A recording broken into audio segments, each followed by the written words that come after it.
Can I snip? That. We'll start in a minute. What is the snipping literally. tool? None of your concern. After this, you'll get it. I would like a copy of this picture, the one that it looks more like a football referee saying first down.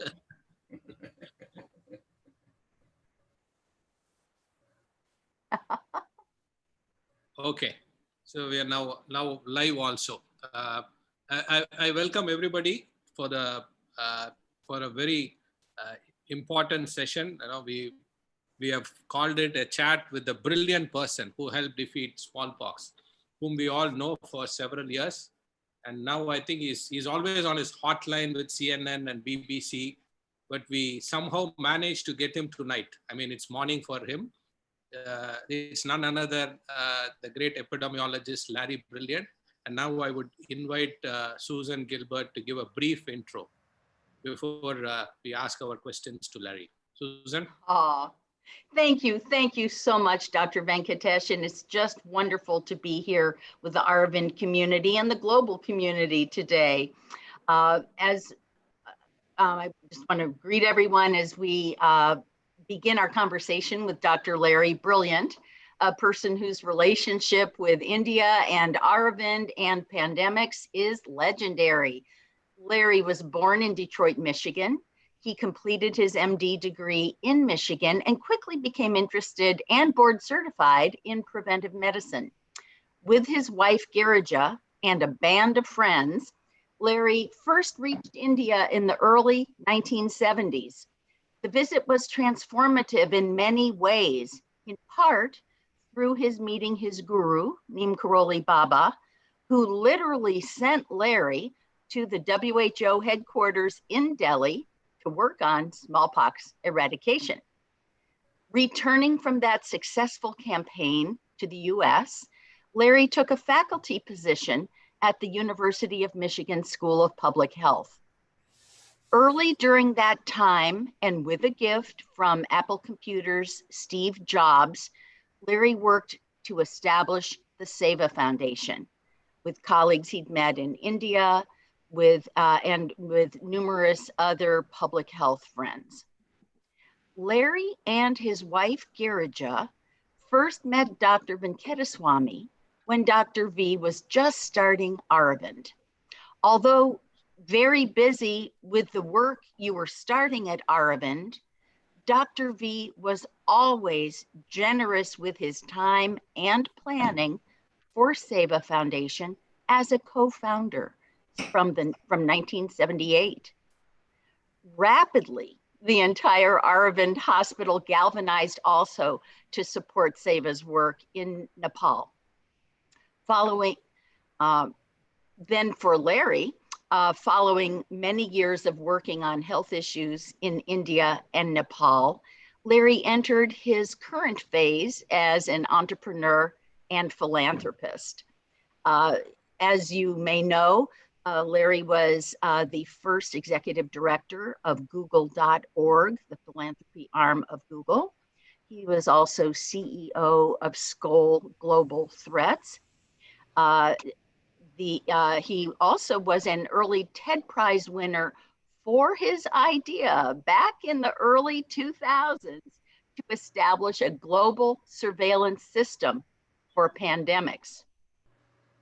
Larry now focuses on pandemic advisory, which helps institutions deal with today's huge challenge of COVID-19.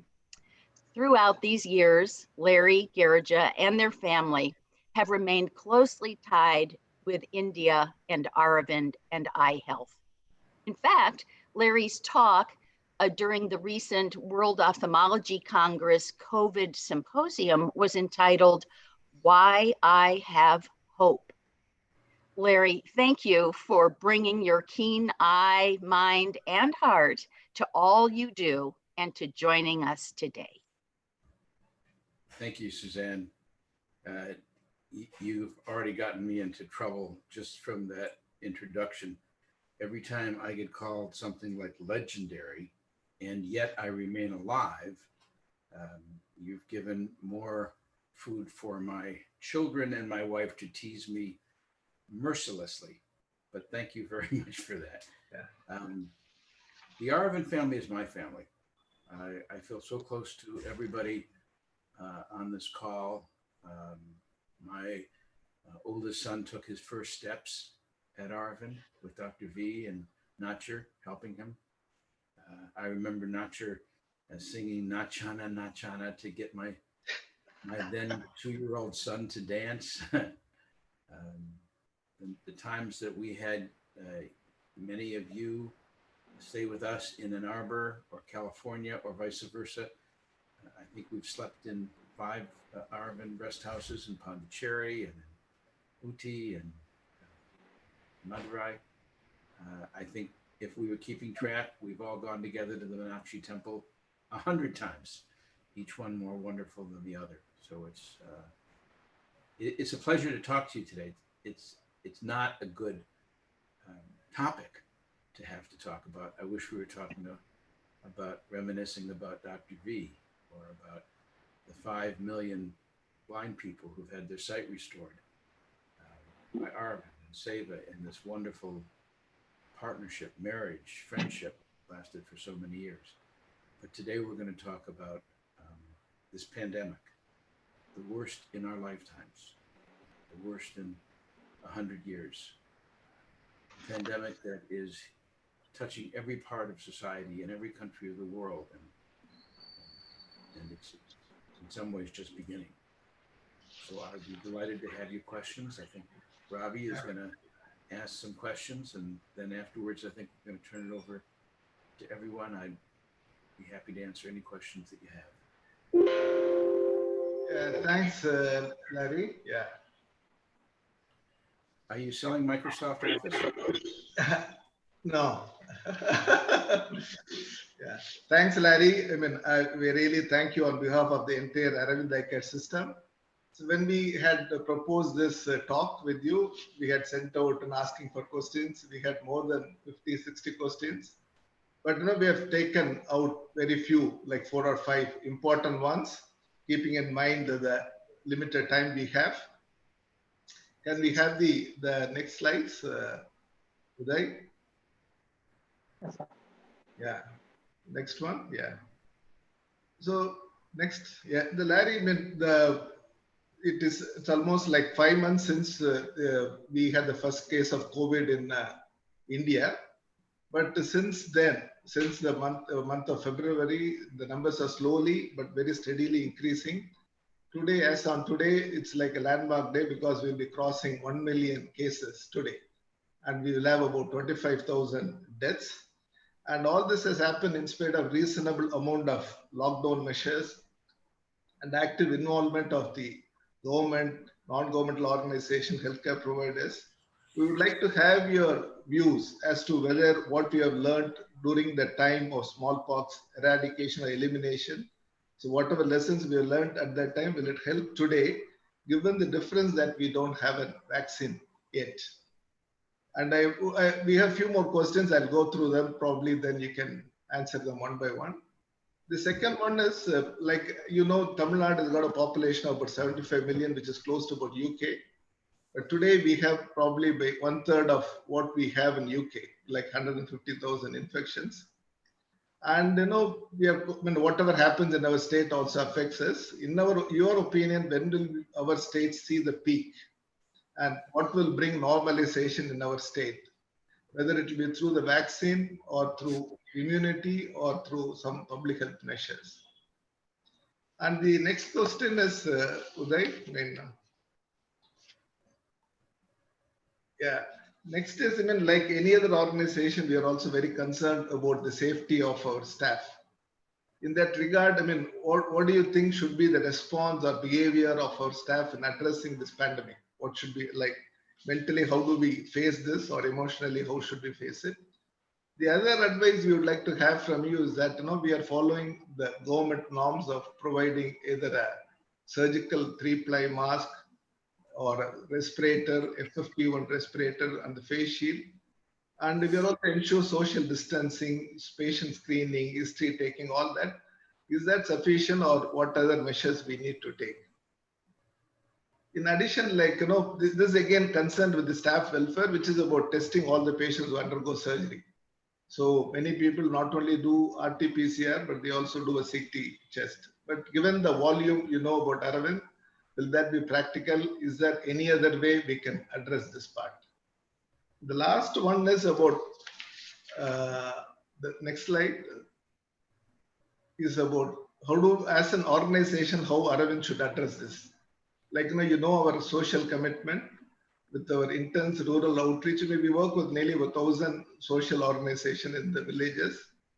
And the large volume of surgery services we deliver has been put to test because of the regulations against mass events. And how should we respond to all these things? These are basically like about 5 questions we have taken out of the 50 questions. I just leave it to you. Well, let's go back to the first one, if we could. Yeah.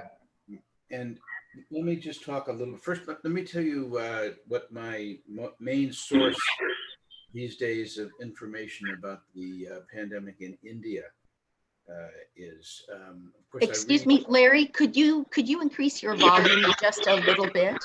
Sure. Thank you. Yeah.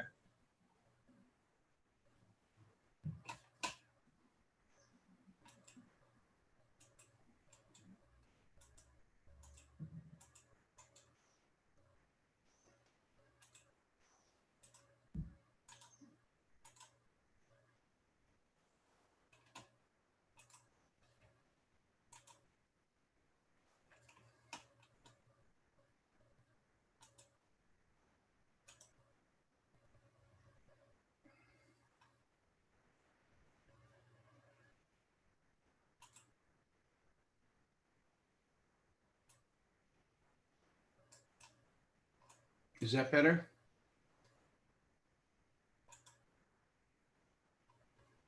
Hello? Yeah, yes, it is. Thank you. Yes.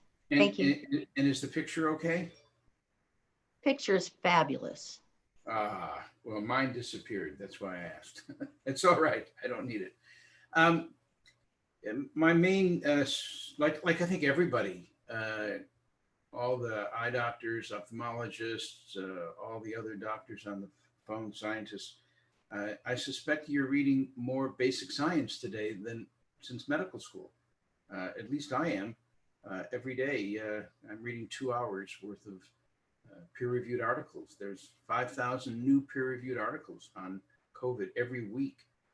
We've passed 30,000 new peer-reviewed articles, according to MIT, which is keeping score of them. And that's because while we say the virus moves at exponential speed, so does science. We're learning so much more about pathogenesis and vaccines and immunology and the epidemic peculiarities of this disease and its origin. So my specific information about India comes from every Thursday morning at 4 o'clock Pacific time. Dr. Tedros, who's the Director General of WHO, has a group of his friends and he says senior advisors. I think that just means old people like me. And we phone in, and WHO conducts a round robin going all over the world. And there are many people from India who report the latest news state by state. So I do get to keep up to date a little bit in that way. I think that, what I learned from smallpox is that India has health as a state subject. Excuse me, very decentralized. And I think that is taking place again now. And sometimes that leads to inadequate, incomplete counting of cases. Ravi was kind enough to send me an article, or Tulsi sent me an article that the ICMR did, suggesting that there's massive undercounting of cases and deaths in India. And I think that you need to think about that when we first talk about how many infections we've had, how many are current cases, and how many deaths. it would not surprise me if only 10% or 20% of the cases are being reported. And that means that the burden that India has would place it number one in the world right now. Or let's just say that it's chasing the United States for number two. If you just look at the published reports, India is fourth in the world, but I think it's actually more than that. So it's a very serious outbreak in India. We shouldn't for a moment underestimate it. Also, this disease is a very serious disease. We say that it affects you from nose to toes. The loss of the sense of smell, taste, the conjunctivitis, all the way down to COVID toes, swelling of fingers and toes that look like frostbite. And almost every organ in between. If you look at the causes of death other than COVID and you get into organ-specific causes of death, we see a huge number of deaths, of course, from respiratory failure, acute respiratory syndrome, ARS. But we also see death from kidney failure, from liver failure, from strokes, from heart attacks, from vasculitis. We see a great deal of micro emboli. This is a disease that interrupts blood clotting. It interrupts oxygen take-up. This is not a flu. It is not to be, we should not allow any of the political disinformation that makes us feel that this is just a flu. It's not just a flu. It's a very serious disease. And it has a very high death rate. Now, there's a lot of confusion about that. I hope I get some questions on that.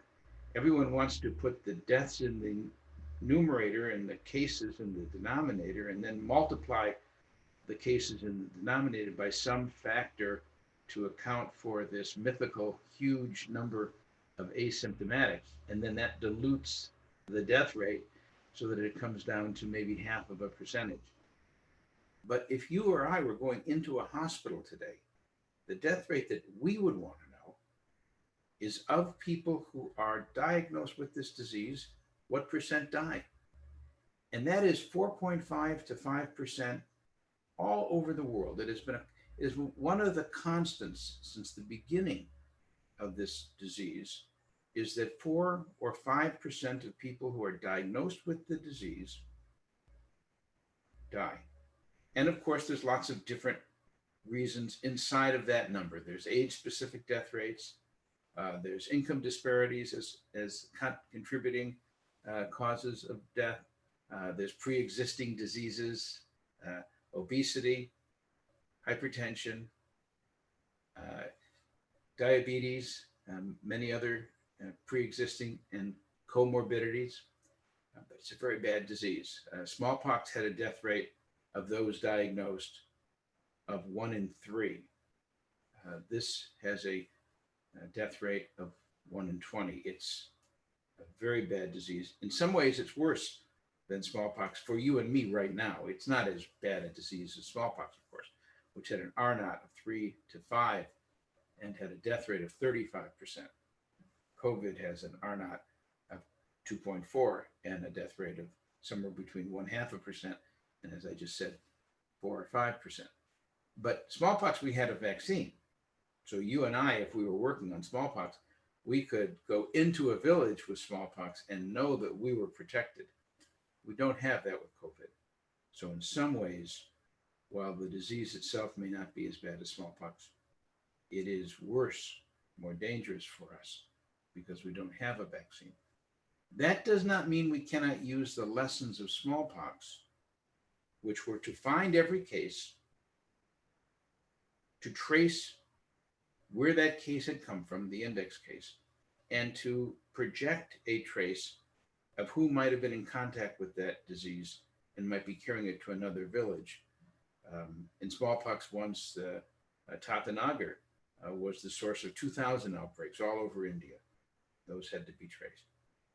But in smallpox, we would find every case wherever they were, and then we would put a circle of immunity around them by vaccinating everybody. We should be doing the same thing with COVID. We should be finding every case, testing and contact tracing, and then putting a ring of safety around them. But instead of it being a ring of immunity from smallpox, it should be a ring of quarantine and isolation. We should be quarantining and isolating only the people who are having the disease or at risk of having the disease or at risk of spreading the disease. And I'll come back to that when we talk about strategy.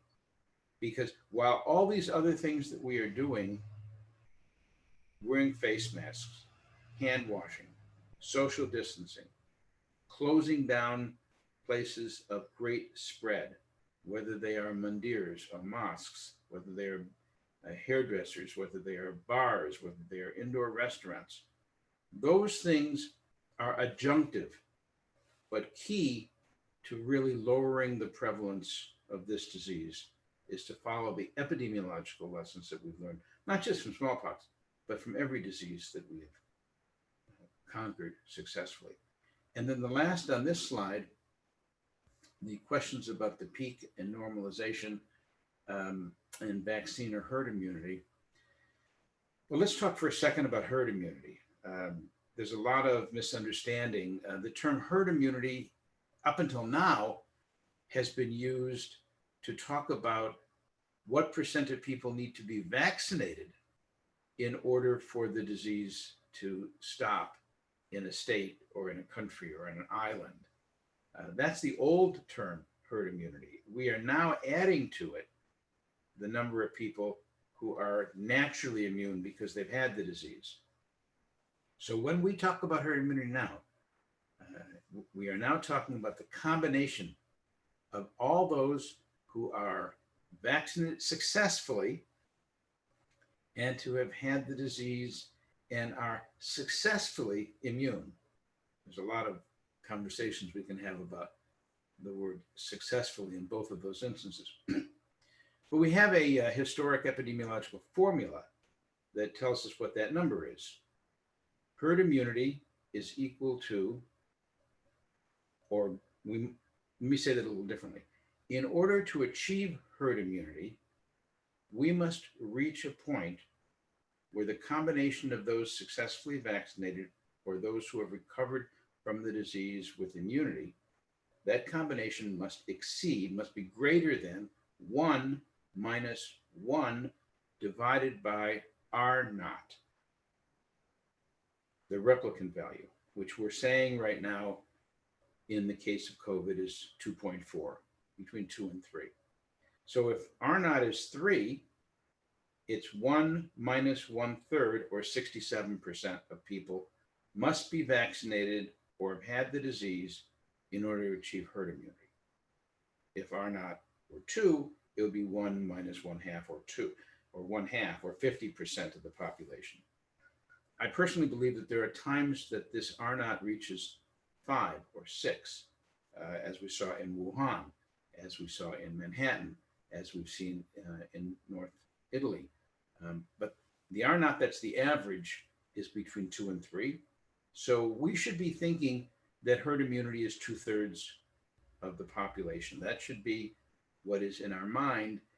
And I don't think it will be necessary to reach that number in order to stop the disease from being this paralyzing force in society, this singular thing that occupies us every day, that frightens us, that keeps our schools closed and commerce down. I don't think we will have to get all the way to herd immunity. I think we will have a successful vaccine before then. I think we'll have successful antivirals, and we'll talk more about that. But that's what we're up against.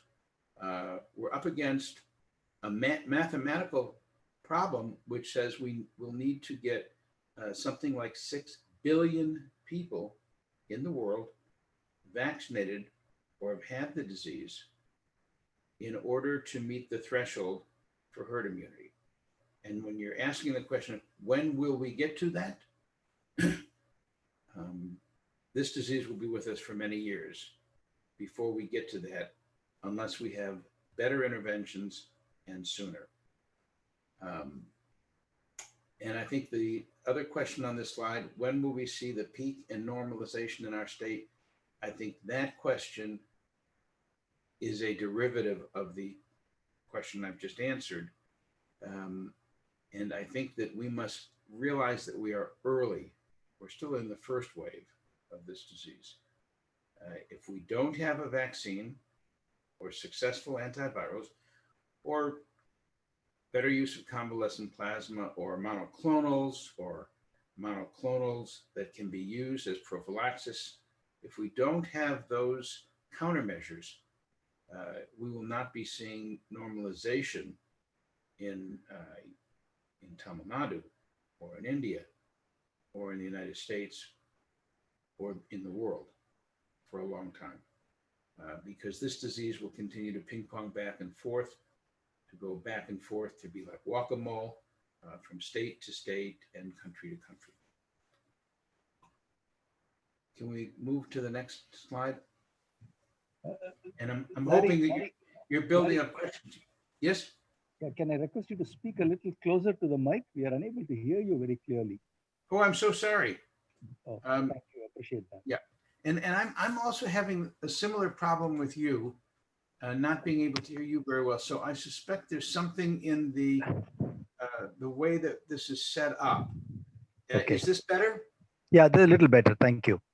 And also you are a little better now too. So good. Thank you. Bye. Don't let me talk that long if you can't hear me, unless you want to go to sleep. I mean, that would be okay too. No. We are straining to listen to you. It's important. Thank you. So do you want to stop for questions on those subjects, or should we move along to the next slide? Yeah, we can go to the questions on this slide about how do we take care of the staff. So every hospital, eye hospital or general hospital, is facing the same question. How do we keep our staff safe while at the same time delivering compassionate, excellent, humane care to all of our patients? The issue of masks and shields comes up often. I see that Government of India guidelines is a 3-ply surgical mask or a respirator, which I imagine is an N95 type of respirator, and a face shield.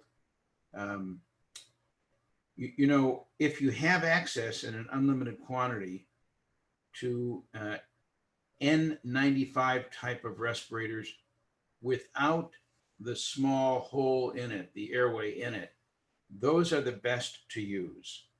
The respirators that have that little hole in it for air exchange, they are actually disease broadcasters. If the person who is being protected happens to be incubating the disease, you don't want that air to go out in the way that it does. It's not protected. So if you have access to an N95, I know it's difficult to wear for a long period of time. And I know that wearing an N95 and then having a face shield, and actually I would add a face shield with a curtain on it, and you've seen these, to protect against aerosols. That's sort of the gold standard. N95 without the little air exchange hole, with a face shield, with a curtain, and a hat or a hair covering of some kind. That's the gold standard. Now, we haven't gotten to gloves and gowns and things like that, but all of those are part of the package. Your question is that sufficient? Yes, I do think that is sufficient, along with hand washing and cleanliness and infection control in the hospital. Aravind is historically regarded and revered for its low surgical infection rate. I'm quite confident that you'll be able to achieve the same kind of low infection control with for COVID. I do know that N95 masks can be difficult to get. And so my question is, are they easy for you to get in India, or are they difficult? If someone could answer that question, I can offer an alternative if you need that. Yeah, it's easy, Larry. I mean, it costs money, a lot of money. In terms of money, it is expensive. But there is also on and off, there is a shortage of supply as well. And how much do they cost in India for the N95s? Venkatesh, or someone can answer that? Kim? Something about $1.5, Roughly $2. $3 to $4. Yeah, $3 to $4 if it is from a established or a good company. Some of the local manufacturers who have started doing now are charging something like $2. Yeah. So, I recommend and use the Korean KN95. And in fact, they're often made in China, but originally made in Korea. That's the source of the K in the name. They are available in high quantity and low cost, and they are not usually considered to be medical use only. And therefore, those countries that have put prohibition on the sale of N95s to the general public do not have similar prohibitions on the KN95 masks. They have been tested by 3M, which is the original manufacturer of N95s, and the KN95s match the protectiveness of the N95s. They've also been tested by NIOSH, CDC, and the FDA, and similarly gotten high marks.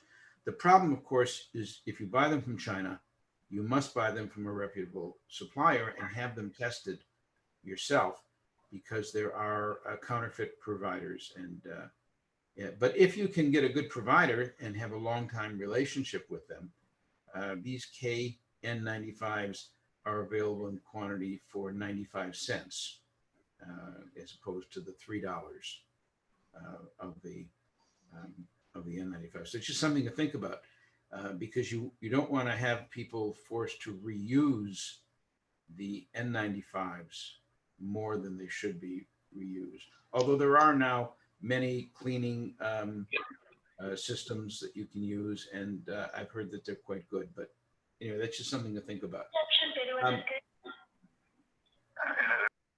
Sorry, is that a question? No.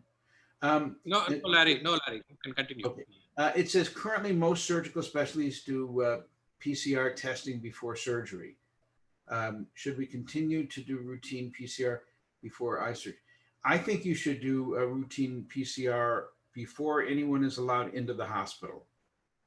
I know it's difficult sometimes. So I don't know the nature and the availability of PCR tests on demand. What is the waiting list? What is the situation in the cities in which Aravind is operating? Larry, in some of the cities like Chennai and now Madurai, Coimbatore, we have private testing facilities, but rest of the places we have to only depend on the government. A place like Tirupati, where we have the new hospital, it will take about 4 or 5 days to get the report. So other places you have to just only depend on the government, majority of the places, yeah.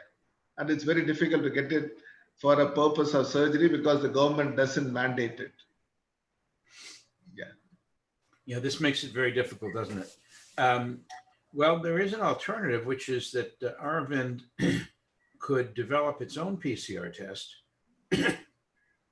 How difficult is that to accomplish? It's pretty difficult because we need to go through the ICMR. So they do some online verification, all that. It's quite a tough process to get it done. So, if you consider that this virus is going to be with us in at least in a spotty way for the next 2 years.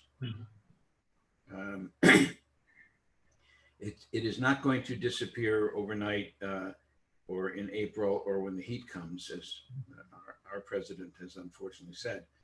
And even when we have a vaccine, I frequently joke about it, but it's not a joke. When we get a vaccine, you do not get rainbows and unicorns. When you get a vaccine, you get a vaccination program, a vaccination campaign. And think about how long it took with a good vaccination campaign to eradicate polio in India. It took years. Smallpox, it took 3 years. Polio probably took closer to 10 years. And that, we had a smallpox vaccine for 200 years and a polio vaccine for 70 years before those campaigns began. So if you're doing longer term planning, then the difficulty of getting Aravind to have its own PCR lab, the difficulty might look smaller compared to the benefit of not having to rely on government testing. In any event, the biggest danger in a hospital is to bring in cases of COVID unbeknownst to the doctors, unbeknownst to other patients, unbeknownst to people who sit with them in waiting rooms or in waiting lines. So yes, you should do routine PCR before surgery. Now, and PCR is pretty much what you have to do, and you are doing RT-PCR. There is a whole new generation of systems that are coming online. Of course, Cepheids are already online. They are a PCR in a box. They can be done remotely.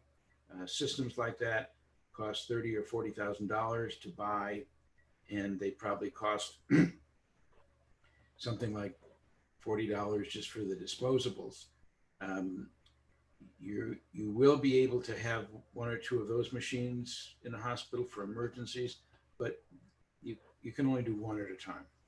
There's a whole new group of CRISPR-based testing systems that are coming online now. 2 are competing with each other, one from MIT and the Broad Institute, another from UCSF and the Gladstone.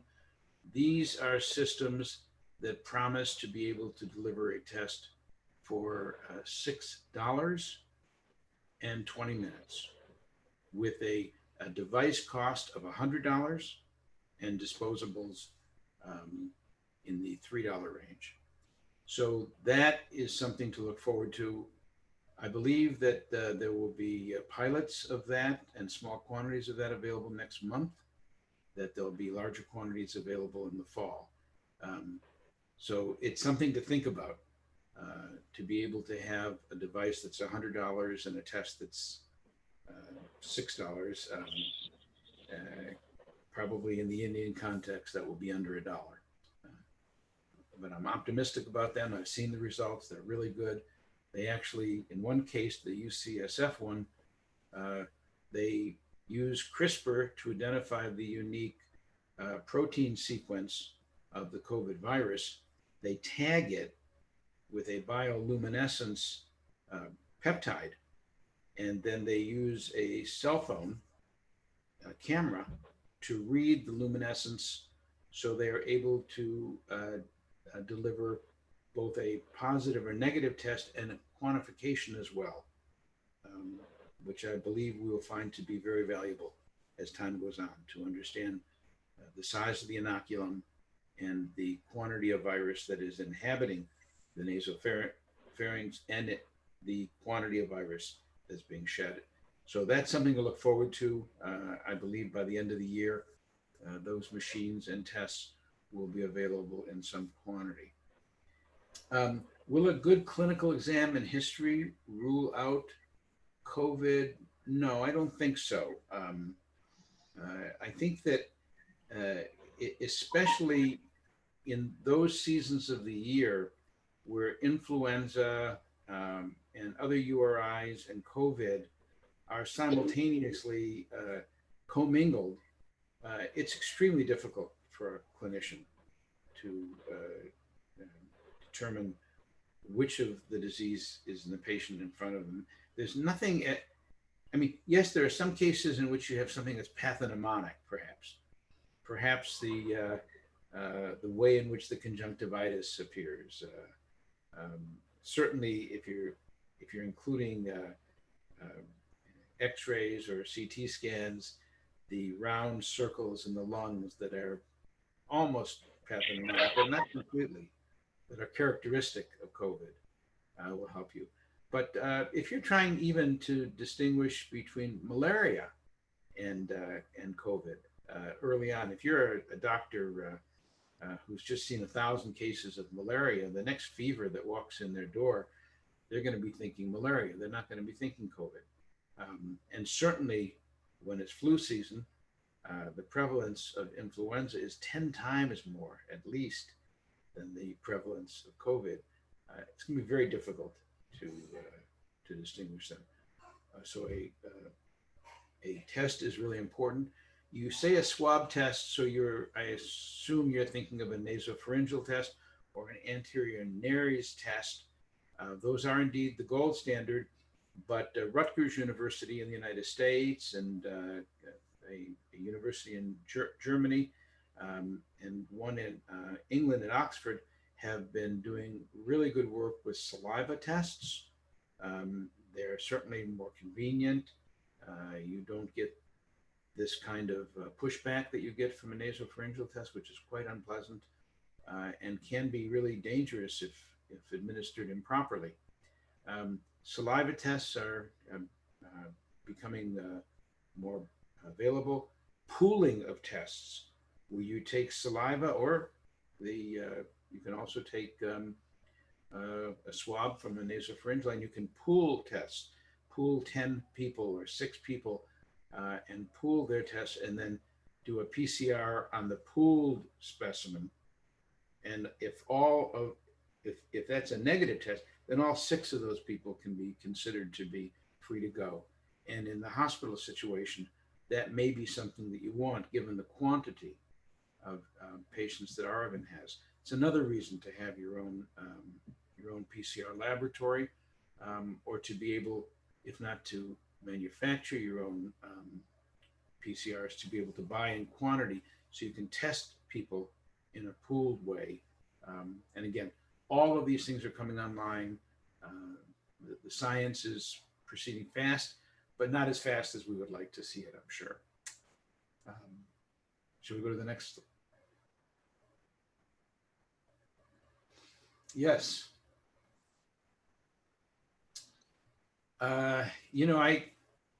This is a pandemic. This is the worst disease any of us have ever seen in terms of its social, economic, psychological, political consequences. When you see someone today, you should think that that person is going through the same things that you are going through: the doubt, the fear, the concerns about your family members, the worry about the practice of medicine and how it will be affected by this, your own secret worries about what would happen to you if you were in a hospital on a ventilator. We all have those fears. This is a time to be kind, to give people the benefit of the doubt, to be compassionate. And many of us, just because we're on a system right now and we have a computer, we're on Zoom, we are privileged beyond understanding in history. We are in the midst of this horrible pandemic, in the midst of the death and the suffering. We have been blessed with a level of comfort and safety that has never been seen before. In previous pandemics, the death didn't spare people because they were able to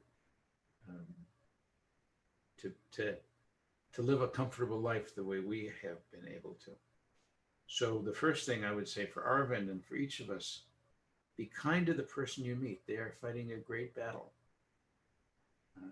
Understand that when people joke about COVID brain and say that they're not functioning well or they're making typos or wordos or mistakes, it's a real thing. And many people, especially all the doctors that I know, I think have PTSD, have some kind of microtrauma every day. I have a good friend who runs the ICU at a hospital in Los Angeles that is the go-to hospital for COVID. At one point, he had 80 patients in a row come into the ICU, and 80 of them in a row died. He considered suicide. He was so distraught and felt so unable to care for them. Now that's a unique case. In fact, 80% of the patients that you hear about or see with COVID will not be ill at all, may not even know that they have the disease. But as our tertiary care systems concentrate the sickest patients in specific hospitals and bring the top doctors to that place, we should be very kind and considerate and thoughtful and loving to the patients, the first responders, their families, and the specialists. That's what Arvind's always done. That's a synonym for the name Arvind, is that kind of compassionate and excellent, thoughtful care. But you will be tested. And all of us are being tested by this virus. This little sack of RNA, in a fat sack, a lipid sack, is finding the crevices in society, the places where the caste system, where social inequality, where economic inequality, where the urban-rural difference, where literacy and illiteracy, we're all being tested right now. But Arvind will arise victorious.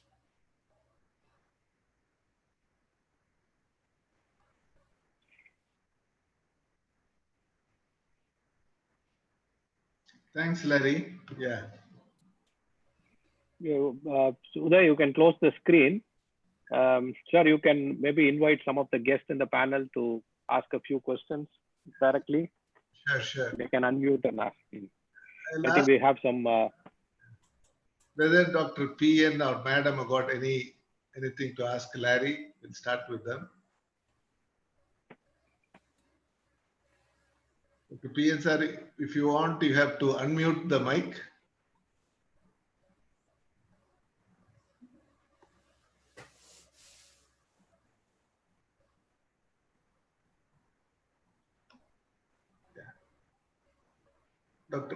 Mr. Bakshi, yeah, go ahead. Yeah, Yeah. may I go ahead? Yes, please go ahead. Dr. Larry, brilliant. This is Shubroto Bakshi. I'm in Bhubaneswar along with a very senior government colleague, Shri Balakrishnan, who's also on the call. We are in the thick of dealing with the pandemic here. The numbers are comparatively smaller, comparatively meaning when you compare with Tamil Nadu and so on. But as you said, it could be 10x of what is reported. So we are not taking it less seriously. My question to you is really related to how we should be communicating with people, our people, as against doctors and medical community, because you are familiar with the population of Nepal and India. I don't know if you have ever been to our state. So when it comes to the average Indian, who you know very well, there's a lot of fear, there's a lot of confusion. How should we be actually talking? What should be our messaging? How do we hold their hand? What do we say and what is it that we should not be saying? Thank you very much. And yes, I am very familiar with Orissa and Bhubaneswar, and I love your state. And I lived for 6 months in Puri, uh, and having just come from an ashram, um, we were dressed as Shud Hindus, and we were actually allowed into Jagannath Puri, which I understand has some implications, but it was a wonderful experience. And I still remember the White Lighthouse and all of those things. It's a great state. And I did a lot with the Adivasi community, working with Santals and Goans and all the Adivasis and everything. So I'm familiar with the state and the people, the wonderful people. And it's going to be difficult. There's just no question about it.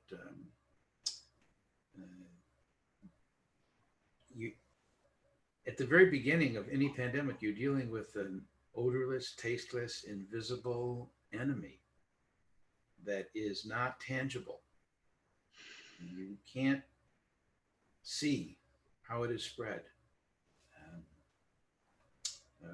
We had a bit of that with smallpox, except for smallpox, in a way it was easier because every case showed itself on your face. You didn't have this mystical part of the disease where it didn't show. You had to persuade people that it was real, even though they only had numbers to deal with. I think that the only way of dealing with it is complete transparency and truth, and a active engagement with the community at every level, bringing people from the various different ethnic groups and in the Adivasi world, tribes, and bringing them all together and bringing them into the decision-making process and understanding what this disease is. It's going to be difficult to be completely top-down and to give orders without building up goodwill in the community, especially with a disease like this. And because this disease, by its nature, will have peaks and valleys. It will have surges and pullbacks. It will have the false promise of disappearing many times before it actually is conquered. It makes it more difficult and more important that all the skills that your politicians have learned by campaigning, that the public health community has learned, those are the most important skills right now. India is not a face mask wearing society the way Taiwan is. It's critical to introduce face masks. It is the single most important thing at this stage of the epidemic that can be introduced in the general public. If everyone wore face masks in a given community for 30, 90, 120 days, the prevalence of this disease will drop like a rock in a pail of water. If 95% of people wore face masks for 120 days, the incidence would go down to near zero except for importations. I know it's going to be hard to get 95% of people to wear face masks all the time. The target that I ask people to set is 80% of people wearing face masks 80% of the time, because that will make a big dent in the problem. Good hygiene, again, a challenge in Orissa. Water is a challenge in Orissa. I have a friend, I don't know if you know him, his first name is Joe, he's from Kerala, and the Skoll Foundation has been supporting him to bring modern toilets into Orissa. Yes. But I understand the difficulties of hygiene in Orissa. But hand washing with soap and water, or a combination of 70% alcohol and 30% water, or aloe, even better. Wide distribution of that kind of antiseptic will be really valuable. So, of the three major public health interventions, face mask wearing, hand washing, and social distancing. Again, I think are we close to Jagannath Puri, when Jagannath comes through the streets of Puri. That is not a time where social distancing will be easy. So I worry that the festivals in India, the yatras, the melas, will make it even more difficult. But these three things are inexpensive: a cloth face mask, hand washing, social distancing. These things repeated over and over again, bringing the community into the conversation, understanding that this is the way you help. Those are the most important things right now. Larry, can you hear me?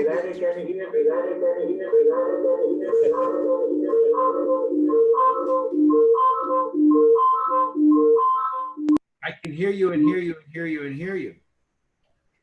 Yeah.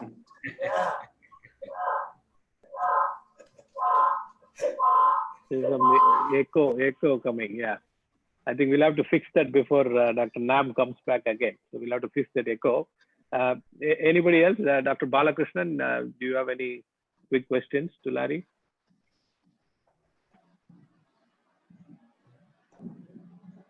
Can you unmute? Yeah. I'll do that. Thank you very much.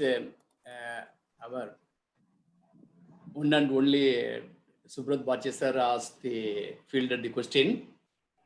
When you mentioned about Jagannath and it's not really go well with the pandemic scenario, I think having gone through the David Smith report on 1868 cholera epidemic and the kind of apprehensions and all those things, now I just would like to happily share it with you that we handle the recent Rath Yatra of Lord Jagannath without really posing a real threat from the point of view of the pandemic, because that all the priests involved, as per the Supreme Court decision, they were basically absolutely scanned.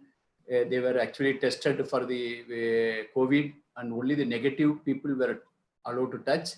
And there was not even a single person on the road, and only the people pulled the chariot without compromising, so that we have the problem. It's known as the politics of pandemic. You can't afford in a place like Orissa, and then it goes with that. The Supreme Court itself permitted. But I'm glad to inform that such an event, normally 1 million people gather on the road, it was handled without creating a new problem. Absolutely, it was under control. I'm happy that you mentioned so many words and your familiarity with Orissa. We are happy to hear about that. Thank you very much. It was a wonderful feedback from you. Thanks, Dr. Arvind, for inviting me. It's a pleasure being here. Dr. Adya, sir?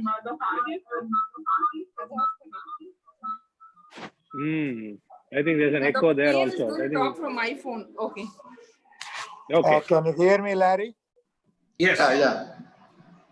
Oh, this is like, there is always a confusion about when is the community spread of infection, because we say that a month ago there were only 50 patients were discovered. Now about 5,000 cases. Is there anything to confirm whether there is a community spread which has occurred, or it is going to happen soon? Oh, if you have 5,000 cases, you have community spread. community spread is a loose term, and it is a definition by reduction. It is a reductio. Community spread implies that there is ongoing spread from sources that you cannot tie back to known sources. So there's no question. If you have 5,000 cases from 50, you have community spread. It's not a very helpful term. It was used in order to distinguish those places where case finding, testing, contact tracing, and quarantine were adequate to control the disease. There isn't any place now in most of the world where the levels are low enough to have qualified for what previously was the criteria for that. My advice is to always do case finding, testing, contact tracing, and isolation of those who are at risk of spreading the disease or who are at risk of getting the disease. But always do that inside of a public health program that focuses on hand washing and face mask wearing and social distancing. Both are really important. Both arms of public health are important, regardless of whether the label of community spread has been put on or not. I do want to go back to the conversation about the festival for Lord Jagannath, and for all the melas that come now in the calendar in Tamil Nadu, for all the visits to all of the temples and mosques and churches and all the holidays that are coming. You may be aware or not that Saudi Arabia has canceled the Hajj for this year. It has not been done in 100 years. Even during the 1918 Great Influenza, it was not canceled. These cancellations are occurring all over the world right now. And it is not, of course, these are always so difficult and so emotionally, they tear at our hearts, don't they? But it is not epidemiologically safe to have large gatherings in crowded areas indoors. I tell people that if you are considering going to a place, ask yourself if it looks like a cruise ship. And if it looks like a cruise ship, don't go. And by cruise ship, I don't mean it's out on the water or that it's a holiday. I mean, it looks like a group of people densely packaged. I think about these, the slums in Kubera in Nairobi, or that 1 square mile in Mumbai that is the most dense place in the world, where there is population density, where there is movement of people to a particular place in large numbers, all at the same time, indoors, where everyone is breathing each other's air, in particular without face masks, without social distancing, with no control over hygiene. That is a formula for creating a super spreader event. And I said earlier that the R naught of this disease, which only means that when the disease emerges for the first time, how many secondary cases come from each first case. I said that it was between 2 and 3.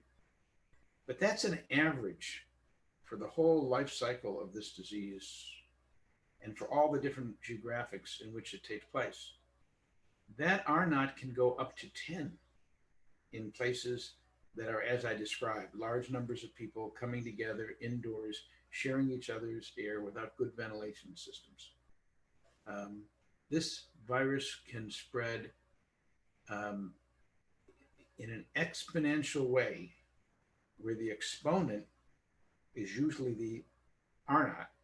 The formula is that the exponential spread is the period of the incubation period or the generational period, and the exponent, and the density of susceptibles.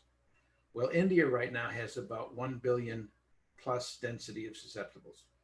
There's 1 billion customers for this virus in India. This virus is an eager salesperson. It wants to infect everybody. And the generational time is about 5 to 7 days. This virus replicates by this incubation period every 5 to 7 days. And the exponent, while it is on average 2 to 3, at a festival, like we've described, whether it's Meenakshi or Jagannath, or whether it's the Hajj in Saudi Arabia, or it's a crowded area, that exponent can be 10. You think about how rapidly this grows in speed and how many people get affected. So when you are considering, I don't know if you still have, in Bihar, we used to have the Hatyas, these weekly markets. They are super spreader events. Lectures indoors are super spreader events. Musical events indoors are super spreader events. We had a church in Washington State in the United States where they were told they couldn't have the church religious ceremony, so they decided instead to have choir practice. Almost 100 people were infected by choir practice, singing. One church in South Korea, one event at one mega church in South Korea was enough to put the whole country on fire. So we all know these things. It's just that these are hard things to look at, aren't they, and to think about. But that's the issue. Avoid things that look like cruise ships. Avoid events that look like super spreader events. Practice good public health. Focus on hand washing. Focus on mask wearing, or mask and hood, or mask and hood with a skirt. And focus on social distancing. We do these things not to stop the disease. We do these things to postpone the disease so that it doesn't all come at once and overwhelm our hospitals. And in overwhelming our hospitals, add non-availability of ICU rooms to the other reasons for which people die.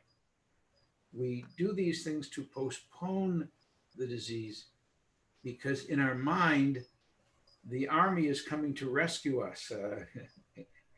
Hanumanji's army is coming to rescue us. The monkey army is coming to rescue Sita. And that army, for us, vaccines, antivirals, and science. That's why we do these things. That's why we postpone the outbreak. We don't do these things in the belief that it will itself be the answer to the problem. Larry, you hear me? Yeah. I Yes, do. Alan, please. I have a comment and then 2 questions for you. And you have 2 lovely dogs. I don't know if those are real or posters behind you, but they're beautiful. They're real, but they're not. That's a background. They're Otis and Annie, so they are real. Tulsi loves them. Tulsi and Venkatesh. RK is scared of them, so I don't. One is you mentioned PCR testing, and I just contacted John Fingert, who you may not know is a geneticist and a glaucoma specialist in Iowa. He has developed his own PCR test for his lab and is willing to share that with Arvind. So Ravi, Tulsi, Venki, he will be sending you that. Your job will be then to have Oralab put it together. My 2 questions are, there is something that used to be OTC in the United States, which you can still get called Nozin, N-O-Z-I-N, which is now used pre-op in orthopedic and other surgeries. It's a nasal inhaler that contains alcohol, lasts 12 hours by formulation, and it is used to prevent staph and other viral infections, although it's not on its label, in the United States preoperatively. my first question is, do you think that that would be a potential usable thing for staff at Arvin to use to help minimize the spread within the staff and within the sisters and doctors and all the paramedical workers to minimize the spread of the disease? And my second question has to do with the difference in the severity of the disease among older and younger people, and I still consider myself younger, in that, is it age-related in the sense of a different immune system, which Al Summer would say, or is it because older people on the whole tend to have more comorbidity?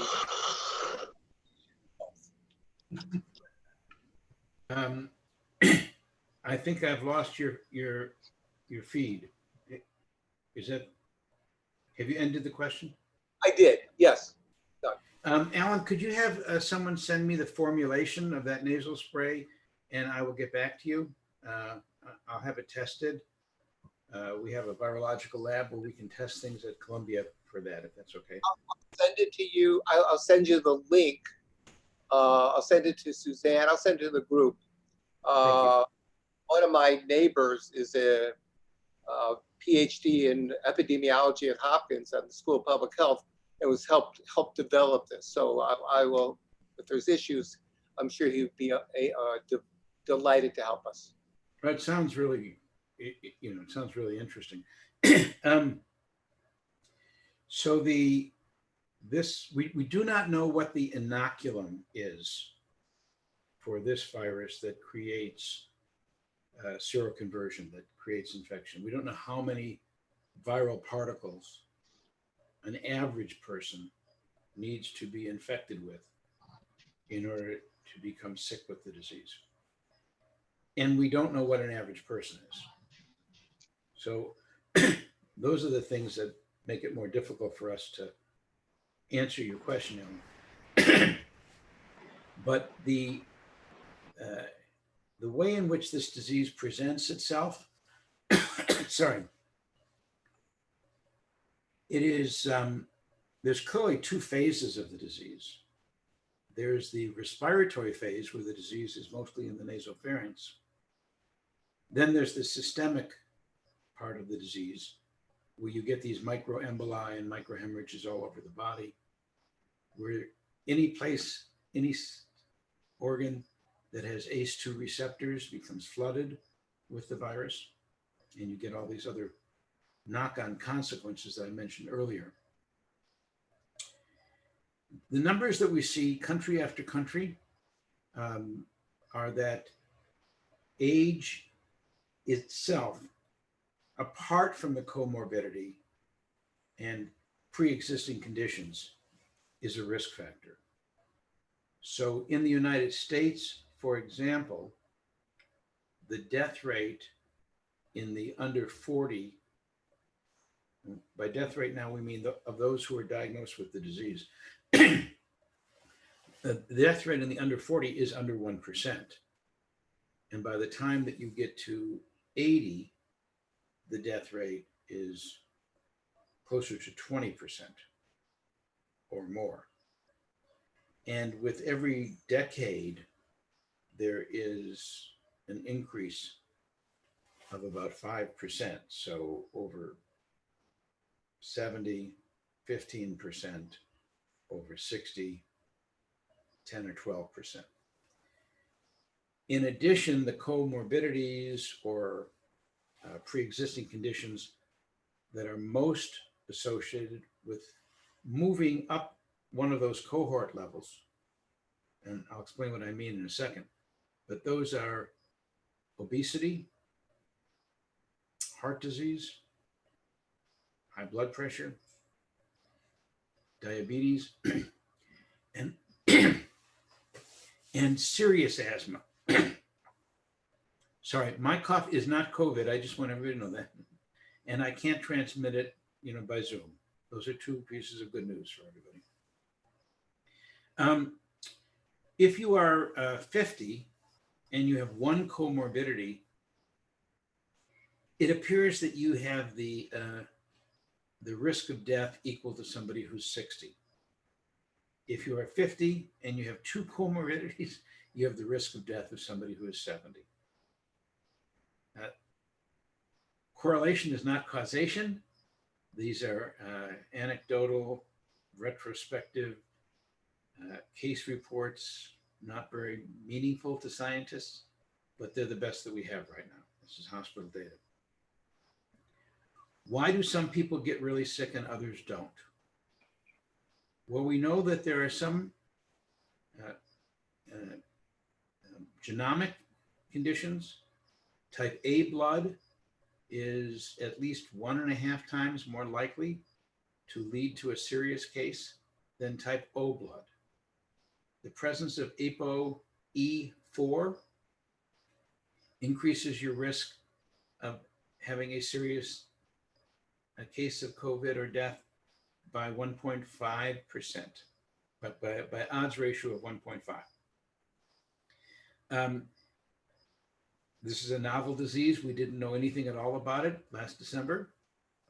We're learning more and more. We're probably learning too much, because the way I look at it, if you have heart disease, if you have hypertension, if you have diabetes, if you are obese, and you have bad asthma, and you have type A blood and ApoE4, you're already dead if you add up all of those risk factors. So it is important to not take all that too seriously, to not take your own blood test to see what you have and to worry about it. It's much more important to wear a mask, wash your hands, and to socially distance and not get the disease. But those are some of the risk factors. And obviously, I mentioned at the front end of this that we don't know the inoculum. We don't know the dose that infects you. We don't know whether you need to be face-to-face with somebody who has the disease, not wearing a mask, broadcasting droplets, and you breathing them in for 20 minutes, 18 minutes, 6 minutes. We don't know how many viral particles it takes to infect you. I'm sure that's as big a deal and as important as all the other things we're talking about as far as course of the disease. We just don't know it yet. Larry, I think we are actually crossed the time which we had asked for you. But many of the answers you have already given for the chat questions, which I see. There's no point in keeping testing wherever you are. I think as it comes, we have to face it and also take it forward from there.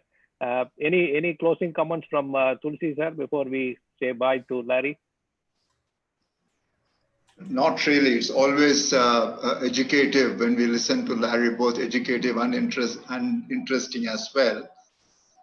And the fact that he has spent a lot of time in India makes it a lot more contextual.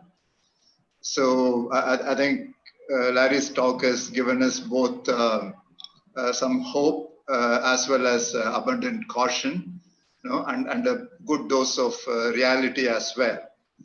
So I guess to some extent, we've got to figure out how the life will go on in the context of all these uncertainties. And like Larry mentioned, as much as the disease is progressing, the science also is progressing at breakneck speed. So I only hope that the science triumphs once again. Thank you very much, Larry. Thank you. Thank you. Thank you. And let me say that the place in which science will always triumph is Aravind. I have tremendous confidence that if you make COVID part of your targets, your diseases that you go after, in addition to blindness and all the other things, you will create innovations and best practices that will work as a light that illuminates every hospital, not just in India and not just eye hospitals. That is the history of Aravind that we are all privileged to be a part of. Thank you so much for allowing me to talk to you today. Thank you. Thank you. It's wonderful to see you. Thank you. Thank you, Larry. Thank you. This is Dr. Nam. Thank you, Ravi. Yeah, thank you. This is Dr. Nam. Where's Nam and Nacher? I want to see them one more time. We are here. The camera is turned off. You have to Yeah. switch on the camera. Thank you, Larry.